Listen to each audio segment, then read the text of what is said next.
నీతో యుద్ధం చేయ వారికి నేను యుద్ధం చేస్తాను. దేవుడు విషయం నీతో ఎవరు యుద్ధం చేస్తారో నేను వాళ్ళకి ఏం చేస్తాను, యుద్ధం చేస్తాను. ఇంకొక మాట అన్నాడు దేవుడు, ఏంటి తెలుసా? నిన్ను బాధపరిచే వారి స్వమాంసం తినిపిస్తానన్నాడు. ఏ మాంసం?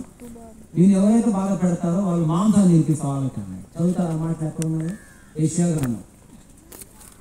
ఇప్పుడు చదివి నీకు ఆకలి అవుతుందేమో, నాకు భయం అవుతుంది, చదివి ముగించేస్తా. యెషయా గ్రంథం చూడండి, ఒక పూటకి ఉంటాను.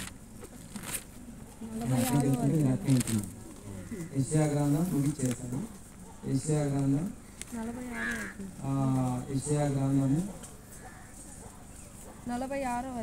46వ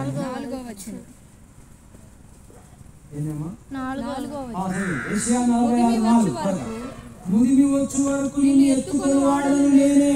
తల వెంట్రుకలు నెరగి వరకు మాట గుర్తు పెట్టుకున్నాను. నమ్ముతున్నావు ఈ మాట?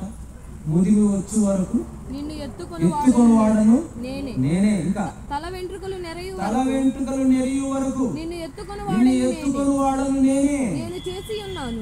నేను చేసి ఉన్నాను. చంక పెట్టుకొని వాడను నేనే. నిన్ను ఎత్తుకొని రక్షించు వాడను నేనే. మాటలండి